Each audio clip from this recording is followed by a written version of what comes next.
Well, it's time for us to begin in here, continue our study of Samuel. And we almost got the complete 7 chapters. And we're going to try for that again today. We've got to make some ground today in Samuel. And like I said, we're in 1 Samuel chapter 7. And I have a map up here because we'll be talking about some of these places. And some of you mentioned not having a Bible map, so this will help a little bit, at least give us an idea of where we're talking about. But as we almost finished up chapter 7, and we talked about 1 Samuel being a book of what? What's the key word? And we're looking into 1 Samuel. Starts with a T. Ends with transition. Transition, excellent, very good. So 1 Samuel is a book of transition. What are we transitioning out of and into and that kind of stuff? You remember? Yes, we're going from judges to a king. Judges to a king. We got some from Eli to Samuel and Samuel to Saul and that kind of transition. And so there's a lot of changing going on with the Israelites and in the whole makeup of how things are going for them. And so as we look at chapter 7, when we finish this chapter, this is one of the last times that Samuel will be judging by himself, will be judging Israel. And so we have the Philistines. Now the Philistines are the big bad guys, right? They're the bad guys. They're like the arch enemy to the Israelites. You're always hearing about those Philistines. And so here we have the Philistines again. And in chapter 7, they come together in Mizpah, which really means nothing to us, but it's a city. They all came together.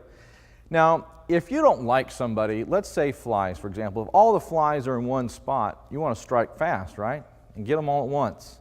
Well, that's what the Philistines decided. All of the Israelites are in Mizpah, so let's go up against them in battle array and go against them. And so they decide that. And God steps in and intercedes for them in verse 9. Samuel took a suckling lamb and offered it for a whole burnt offering to the Lord. And Samuel cried to the Lord for Israel, and the Lord answered him. Now Samuel was offering up the burnt offering in verse 10, and the Philistines drew near to battle against Israel. So here they are minding their own business, worshiping God, and here comes the Philistines. Not very nice Philistines. But the Lord thundered with a great thunder on that day against the Philistines and confused them, so they were routed before Israel. God delivered them. Samuel was the judge. God delivered them, and they routed the Philistines. And we're gonna see why. We're going to refer back to this later on and see why this is important as we begin to make these changes. But they chased them, and then there was a stone, a famous stone that we sing a song about. Verse 12. Then Samuel took a stone and set it between Mizpah and Shen and named it Ebenezer. What's that song? When I was a child, you know what I thought when I was a child? What did I think? Ebenezer Scrooge, right? Yeah, no. So here I raise a ghosty old man. No. Here I raise a rock. God was the stone of help. The stone of help is what we're talking about here in Ebenezer. Thus far the Lord has helped us. And so here we have this help. And there were some other stones that have been raised in other places, in Joshua 4:9 and in Genesis. So there are other places where this kind of thing is done. So this was done to commemorate what was going on. And they didn't, Israel was delivered at that time. And then now, beginning in verses 7:15 through 8:3, if you want to go on to the next slide and start going through the outline. In 7:15 to chapter 8, verse 3. Now, you realize that the chapters weren't in the original scrolls. And so every once in a while, they kind of messed up on where they divided the chapters. I think they messed up here. We should have ended all the way down in verse 3 with chapter 7. But Samuel, we have this kind of commemoration of Samuel. In verse 15, he judged Israel all the days of his life. And it talked about his route and how he judged. And in verses 1 through 3, we have some information about him that sounds familiar. Specifically, verse 3. What information do we have about Samuel? more specifically about his sons. They did not follow. Now this is sort of a repeat and repeat. We're in a boat, okay? This is sort of a repeating cycle, right? Where did we hear this before? Well, Eli. Eli had problems with his sons. So Eli raised Samuel pretty well, right? Samuel did his job well, and we'll see that later on. But one thing they both missed was in raising up their children. And we're going to see how that can have an influence on other people. So they did not raise. And it says, his sons, however, did not walk in his ways, but they turned aside after dishonest gain and took bribes and perverted justice, which was very similar to what we read about with Eli's sons. Then all the elders gathered together and came to Samuel and Ramah and said to him, behold, you have grown old. Oh, you love hearing that, right? Your sons do not walk in your ways. That's a double whammy. And now appoint a king over us to judge us like all the other nations. That's a bad day for Samuel, right? A bad day for Samuel. You're an old man, your sons aren't what they're supposed to be, and we want somebody else. That was what that verse said. That's not a shot in the arm. That's not a motivating thing. We talked about encouraging people at So, and that's not encouraging by any means. And so he says this is displeasing, but they said, give us a king to judge us. Give us a king. We want a king like everybody else. What do people say? Everybody else is doing it? Everybody else is doing it. We want a king. We want a king to judge us. Now Samuel did not like hearing this message.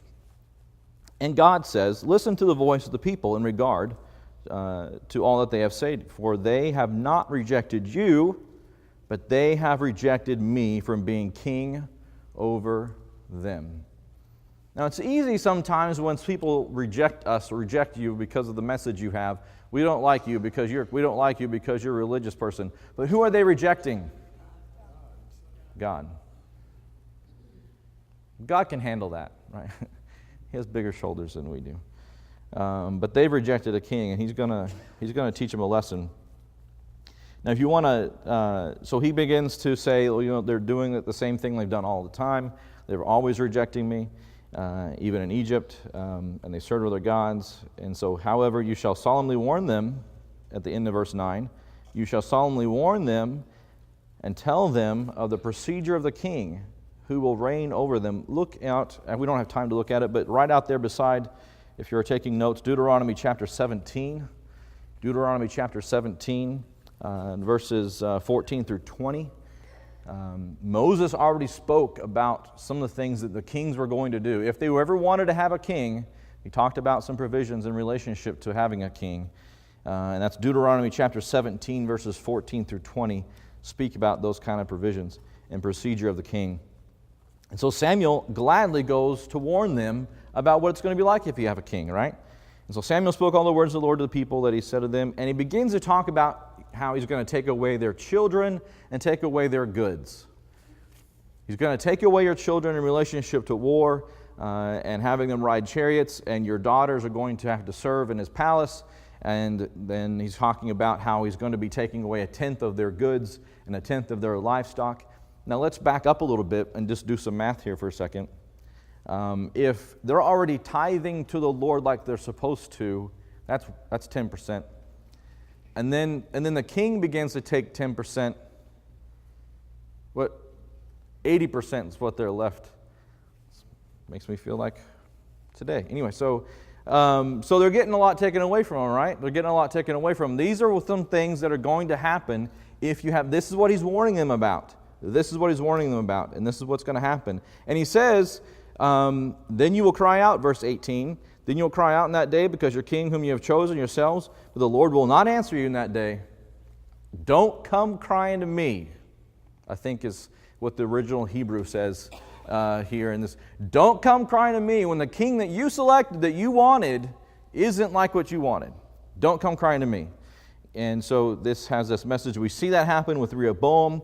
And Rehoboam in 1 Kings chapter 12, when he's asked to kind of, chill out on the taxes that their father had given, like that Samuel or that Solomon had done. And so here's their response. Here's the response. Here's the warning. Here's what's going to happen. Samuel tells the people, and their response is no. but there shall be a king over us. Sounds like children, right? It sounds like children. No, but there shall be a king over us. This is going to come back. We're going to see this phrase later on. And so they want this. And he says, they also, that we may be like all the other nations, that our king may judge us and go out before us and fight our battles. What are they missing? Yes, sir. God. God was already doing that. God was doing that. God, Samuel was their judge, and it just happened in chapter 7, right? It just happened. God was already doing that better than any king, and he only wanted 10%, and so he's doing it for half price. Do you understand? They are missing so much of what is really going on. They're missing so much. But they want to be like what? Well, we want to be like everybody else. Well, that doesn't always go over well. And so the Lord said, Samuel, listen to them and give them to them what they want. And so Samuel basically says, go home. Leave me. Go away from me. You're bothering me. And provisions begin to be made. So chapter 9, we have enter Saul, stage left, in chapter 9. And actually, we have this rise of Saul. Chapter 8, verse 4 through 14, basically the end of chapter 14, we have the rise of Saul. And we have this prequel story in chapter 18, and then we're introduced in chapter 9 to Saul. And Saul has his search, okay? And chapter 9, verses 1 through 14, Saul goes looking for some donkeys. And we're introduced here to who Saul is. He is of the tribe of Benjamin. He is a son, and this is interesting. He's a man of a Benjamin. I'm not even reading correctly. There was a man of Benjamin whose name was Kish, the son of Abel, the son of Zeror, the son of Barakath, the son of Aphiah, the son of a Benjamite, a mighty man of valor. And he had a son. It's kind of interesting. Here's this lead up to this mighty man of valor, and he had a son. Almost a letdown. He had a son whose name was Saul. Not the mighty man of valor. We're going to take the son of the mighty man of valor. He had a son whose name was Saul, a choice and handsome man, and there was not a more handsome person than he among the sons of Israel. From his shoulders up, he was taller than any other people. So he's tall in stature. He's well pleasing. He makes for good for TV. Okay, that's Saul. Okay, now Saul's father's donkeys go missing, and they go looking over hill and dale, trying to find and gallivanting around the countryside, trying to find these donkeys. And they finally get to the point where they're tired of looking for the donkeys, and Saul says, my dad's going to start looking for me because, we've been out so long looking for these donkeys. And the guy that went with him said, hey, we're pretty close to where one of the seers is, one of the prophets of God is. Let's go ask him where these donkeys are. And Saul's like, well, I don't have the money to do that. And he said, well, I have a half a shekel of silver. And Saul says, great idea, let's go. And they go off to find Samuel. Now, as they're coming into the city, this is interesting. If you read this, chapter 9, it's interesting. It makes for great TV as far as how they transition between scenes. They do a very good job with that. So Saul's coming into the city, but we're given some information that God had told Samuel that this guy's going to be coming into town, and when he comes into town, he's going to be asking for the seer, and that's going to be the person that I've chosen to be the king. And so this happens, this event unfolds, and we begin to see God's choice as a king, chapter 9, verses 15 through 27, where we have Saul meets Samuel. They don't know who he is. They didn't have TV, so he didn't really know what Saul or Samuel, they didn't know each other. And so they came up asking for the seer, and then he goes and meets him. In verse 20, we have some interesting interaction. As for your donkeys, talking about what he was looking for, as for your donkeys which were lost 3 days ago, do not set your mind on them, for they have been found. And for whom is all that is desirable in Israel? Is it not for you and for your father's household? That's a cryptic way of saying, you're going to get every good thing of Israel. What was it that the king was going to take away from the people? He said their choicest herd, their choicest animals, and he's basically saying, you're going to be the guy that takes away those things from the people. And Saul asked the questions, who am I? I'm a Benjamite. I'm not anybody special. Why are you saying that about me? And then we begin to have this unfold whenever they go up to eat, and they eat with them. And in chapter 10, we have Saul is spoken of as being a prophet. And Saul is anointed in verse 1. Then Samuel took the flask of oil, poured it on his head, kissed him, and said, has not the Lord anointed you to rule over his inheritance? And when you go from me today, then you will find 2 men. And it begins to talk about a series of events that's going to unfold for Saul to kind of get the idea that he's been picked. I don't know, do you all ever play, how many of you played sports at recess? Anybody? Every once in a while, recess at school, in the schoolyard? Okay, so, and they picked teams, you know what I'm talking about? Just confession, I never really got picked first. But it was kind of cool, like every once in a while, you get picked first. You get picked first. And if you haven't got picked first in a while, that's a pretty big deal, like this is pretty special. So Saul is getting picked first. He's going to be the first king. But he's not quite, there's some things that he has to go through to kind of realize that he's the man. And so he goes through these series of events that basically says, so Saul, I get mixed up between Saul and Samuel. Samuel tells Saul that this is what's going to happen. Saul goes throughout his day, and these series of events happen. And if you skip down into to verse 5, afterward you will come to the hill of God, where the Philistine garrison is.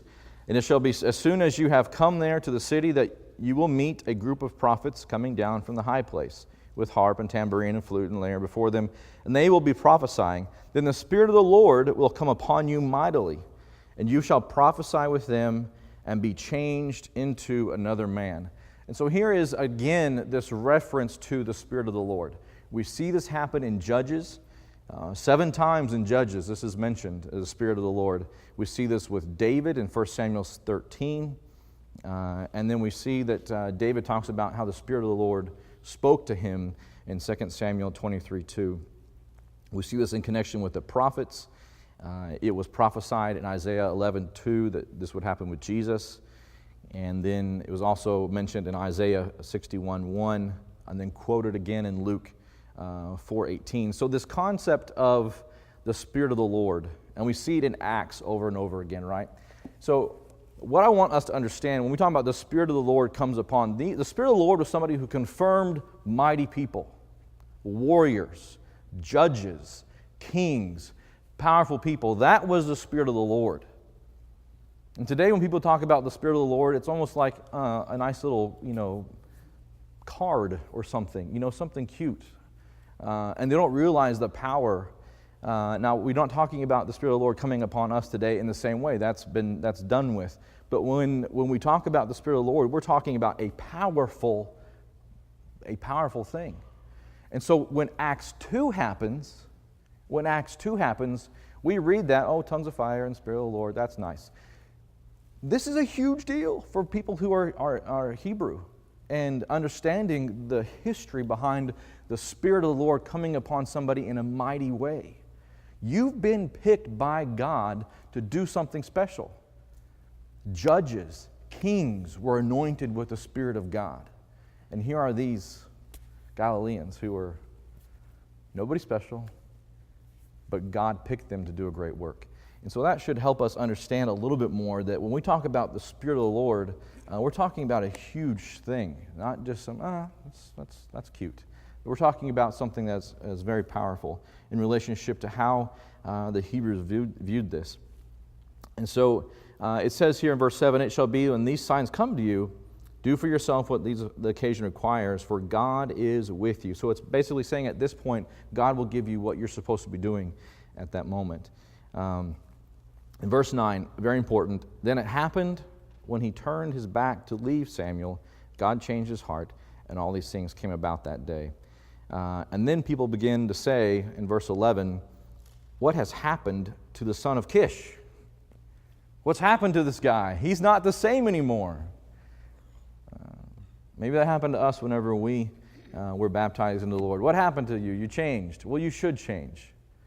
If you've truly been in contact with God, you should change. And so they begin to talk as Saul among the prophets. Now, in verse 14, now Saul's uncle said to him and his servant, where did you go? And he said, well, we to look for the donkeys. And when we saw that they could not be found, we went to Samuel. And Saul's uncle said, please tell me what Samuel said to you. So Saul said to his uncle, well, he told us plainly that the donkeys had been found. But he did not tell him about the matter of the kingdom which Samuel had mentioned. Wow. Why not? Why not? That's some pretty big news. Oh, hey, Mom and Dad, yeah, I'm going to be the king, just by the way. He kept that hidden. Well, maybe. We're not sure exactly what's going on with Saul. You know, he went ahead and told him, yeah, he told us that the donkeys were found.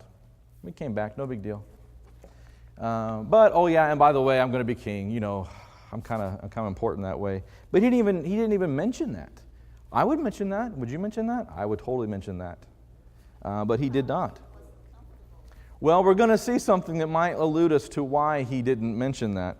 And so, yes, so in chapter 10, verses 17 through 27, Saul is publicly announced as king, and they go through this process. So Samuel calls all the people together in Mizpah again, and they're there, and he talks about how, you know, what God's done for him, and now you're saying, no, but set a king over us. And so Samuel is repeating this phrase, no, set a king over us, that we saw in chapter 8, verse 19.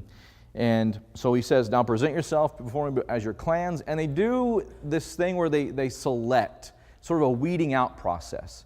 And they may have used the Urim and the Thummim at this point, not sure. But basically, they did something to determine if it was, like, so let's say all of Palm Beach Lakes was in here. And then they would decide, all right, is it going to be on the right side? Is the king going to be on the right side or the left side? And God would tell them the left. And so they're all right. Is it going to be the first 15 pews or the last 15 pews? God said the first 15 pews. All right, is it this pew? No. Is it this pew? No. So that was how they were basically doing, weeding out who was going to be the king in this moment. And so they were presenting themselves as families and then heads of house and that kind of stuff. In verse 21, then he brought the tribe of Benjamin near by its families, and the Matriite family was taken, and Saul the son of Kish was taken. But they looked for him, and he could not be found. Now, everybody's supposed to be there. He kind of knows what's going to happen, and he's his MIA. Therefore, they inquired further of the Lord, has a man come here yet? So the Lord said, behold, he's hiding himself by the baggage. It doesn't sound like Saul wants the gig, does it? He didn't want to tell his uncle, and when it's coming down to where he's going to be picked, the man that's taller than everybody is hiding where? By the baggage. Now, to be fair, there have been other great men who didn't necessarily want that charge. Gideon, you know, if you look at the end of the story of Gideon, Gideon was a mighty man of valor, right? He did a lot of good things. He chased those people out of there. But if you looked at the beginning of his story, he wasn't so brave. He wasn't so brave. So we'll cut Saul some slack here. So they ran and took him, and they got him in. And here Saul begins to present them. So they ran and took him from there, and he stood among the people. He was taller than any other people, shoulders upward. And Samuel said to all the people, do you see him? How can you miss him? He's taller than everybody else. Do you see him, whom the Lord has chosen? Surely there is no one like him. I almost, and this is just me reading into it because I like a good movie, but it's almost like he's being a little sarcastic because what? Samuel was the guy, and this is the replanter who's hiding with the baggage. And God chose this guy, and it's almost like Samuel saying, here he is, he's so big and shiny, aren't you so glad that you have this? We don't know for sure, but it almost seems that way. But the people all shouted, long live the king. But there were some naysayers. There were some naysayers. In verse 26 talks about, or verse 27, but certain worthless men said, how can this one deliver us? How can this one, the man that's hiding with the baggage, how can he deliver us? And so they were speaking against God's anointed and God's chosen. If you want to write out here beside that, we don't have time to go into this at all. Man. Romans 13, 1 through 7. How much time do we have left? Okay, maybe. Romans 13, 1 through 7. Titus 3, 1 and 2. And Jude 8. Jude verse 8. Romans 13, 1 through 7. Titus 3, 1 through 2. And Jude 8. Basically saying God chooses those who are ruling. God chooses those who are in authority. God chooses those who are in authority. And we have to believe that's true because the Bible says what? That He does. Now, He's chosen some people that we wouldn't have voted for. Ahaz, anybody remember that guy? Not a shining example of a human being. And there have been other people in history. We don't know God's grand plan. We don't know God's grand scheme and plan of things. But we do know that God is faithful. But we do know that He will take care of His elect. And we do know we can have confidence in Him, no matter who is reigning. And if Paul can say that when Nero was reigning, I think we'll be all right. Moving on. Chapter 11, the defeat of the Ammonites. Okay, I'm just going to tell you, I'm going to be teaching 1st and 2nd Samuel and 1st and 2nd Kings. Love the battle scenes. Love them, all right? Really, really fun. I spent too much time today looking at historical stuff on this, but the defeat of the Amorites in verses 1 through 14, Nahash comes up against them and besieged this town called Jabesh Gilead, and basically says, hey, they say, well, make a covenant with us and we'll surrender. And Nahash says, you know what? Sure, you can come out and surrender, but I'm going to cut every one of your right eyes out. Sounds like a deal, right? So what do the people say? Well, you know what? Give us 7 days, and we'll get back to you on that one. Give us 7 days. We'll send people out to see if anybody's going to come to our aid. And then if they don't, then we'll come out and you can cut our eyes out. That's what they say. And that was the agreement. And so Saul hears about this. The Spirit of the Lord, verse 6, comes mightily upon him. He cuts the 2 oxen that he has there with him. He cuts them up, and he sends them out to the people. And he says, hey, hear this message. We're going against these people. And they go against the Ammonites, and they rout the Ammonites. And then the people said to Samuel, who? And so Samuel has this great victory. And in verse 12, the people said to Samuel, who is he that said, shall Saul reign over us? And so now Saul is proven his mettle in battle as a leader. And now they're going to try and go back and get the guys that were naysaying his leadership. And Saul was gracious and said, no, there's too much death today. We will not do that. And they go up to Gilgal and renew the kingdom. And they solidify the kingdom and solidify Samuel as their king. In chapter 12, Samuel addresses the people in this chapter. And it begins by talking about and asking them, have I done anything deceitful against you? Have I been a righteous judge? And they basically say yes. And then it says, we have found nothing in your hand. You haven't taken anything from us. And then, so Samuel said to the people in verse 6, it is the Lord who appointed Moses and Aaron and who brought your fathers up from the land of Egypt. So now take your stand, that I may plead with you before the Lord concerning all the righteous acts of the Lord. So he begins to talk about the righteous acts that God has done with the Hebrews, and basically goes through and does a history lesson about the righteousness of God. And we see this kind of concept throughout Hebrew culture, is that you tell the story, you take these big events and you take this time to reiterate the story so everybody hears, and this becomes a part of who we are. God was righteous. God did this. When your sons and daughters ask, why are we doing this? Tell them, this is what God has done. So this is something that's part of the culture to tell about what was going on. And so he goes through and talks about the period of the judges and how God has brought them up to this point. And then he talks about how they asked for a king, and beginning in verse 12, and talked about how they had rejected God and said, "No, but a king shall reign over us, although the Lord your God was your king." That's what they missed. The Lord was your king. You had a king, and you rejected him. And in verse 14, if you will fear the Lord and serve him and listen to his voice and not rebel against the command of the Lord, both you and also the king who reigns over you, you will follow me, follow the Lord your God. And then he has this event, this storm that comes up when it's not supposed to happen. He says to them, "Isn't this time the time of the harvest?" And they're saying yes.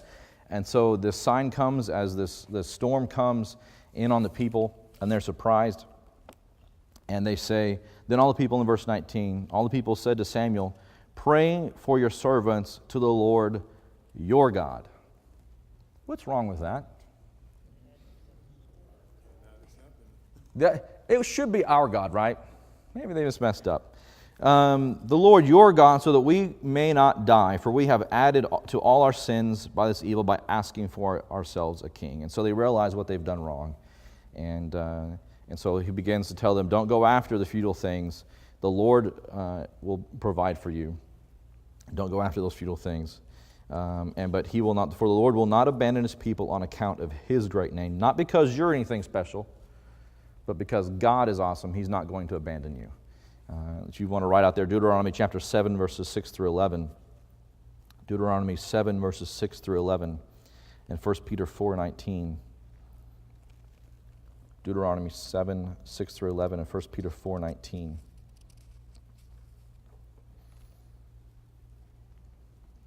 In verse 13, or chapter 13, we have Saul fails to wait. We have a war with the Philistines, but in verses 1 through 14, Saul fails to wait. So he was supposed to go to this place and wait 7 days for Samuel to show up. Okay? Wait 7 days. And so he goes, and all the people are there. The Philistines are coming against him again, and the people are scared. And so now Saul chose for himself 3,000 men, and 2,000 were for Saul, and 1,000 were with Jonathan. And they go up to fight against the Philistines. Now, Philistines assembled to fight with Israel, 30,000 chariots, 6,000 horsemen, and the people like the sand which the seashore is in abundance. Nothing like, great odds, right? So here they are against the Philistines. But the people went up, and when the people saw, verse 6, that they were hard-pressed in a strait, the people hid themselves in caves, in thickets, in cliffs, in cellars, and in pits. It reminds me of the cartoons where you see just like the eyeballs out of the darkness. They're hiding in every dark place they can find away from these Philistines, right? And all the people followed him. Listen to this. The people followed Saul, but all the people followed him trembling. All right? Oh, I don't know about this. I don't know what's going to happen. And so he waited 7 days, and then 7 days happened, and the people start going away, and they're leaving him. And so he takes it upon himself to make the offering, which he's not supposed to do. He's not supposed to do that, but he takes it upon himself. And then right as he finishes, guess who shows up? Samuel. Classic, right? Classic. Have you ever been caught by your parents right as you were doing the thing you weren't supposed to do? Yes. I'm not going to confess, but it's happened. So that happens, and he says in verse 12, so the people were leaving me, and I had to find favor of the Lord, so I forced myself to do the burnt offering. Well, thanks for taking one for the team, right? No, you're not supposed to do that. You should have just waited, and he didn't wait. And verse 14, but now your kingdom shall not endure. So he's not a king for even a year. Not even a year, and he's told, you know what, your kingdom, it's not going to last. It's not working out. It's not me, it's you, right? So it's not working out in this kingship. And so this is called foreshadowing. Foreshadowing. What do we have here? The Lord has sought out for himself a man after his own heart. Foreshadowing. This makes for a great movie. They should do something about that. And so they begin to make preparations. And for the Philistines, talks about where they're camped. The Philistines, verse 19, there's no blacksmith. There's no blacksmith with the Jews. And basically, they had to go to the Philistines to, hey, can you sharpen my hoe and my pickaxe? Can you sharpen this for me? They had to go to them to get things sharpened so they could just do mundane farm work. They didn't have the swords and all the other kind of stuff and the chariots and stuff that the Philistines had. They didn't have any of that kind of stuff. This is basically, if you ever watch Braveheart and you see all those poor peasants on the front line with like their machetes and stuff, that's what these people were doing. That's what they were fighting with. They were fighting with farming implements, is what they were fighting with, that they had to have the Philistines sharpen. So this is rather interesting how very, very, very different. They're not only outnumbered, they don't even have the equipment to be on the same field with these people. Why? Because God fought for them before. God was the one fighting their battles. And that's how it was supposed to be, which we forget that sometimes too, right? Do we forget that God's fighting our battles? Yes, we do. But Jonathan has a great victory. And we're not going to have time to do it justice. But we can see in chapter 14, we'll give you a preview. We can see in chapter 14 why Jonathan and David became such good friends. We will see the heart of Jonathan and why these two young men became good friends, because their hearts were in tune with the Lord. And they believed, and I'll give you a preview in verse 6. Then Jonathan said to the young man who was carrying his armor, "Come, let us cross over to the garrison of the uncircumcised. Perhaps the Lord will work for us. For the Lord is not restrained to save by many or by few." This is an awesome young man. Awesome young man. And we're going to see how that story unfolds next week. Any questions, comments, shout-outs? All right, excellent. Thank you very much for your time this evening.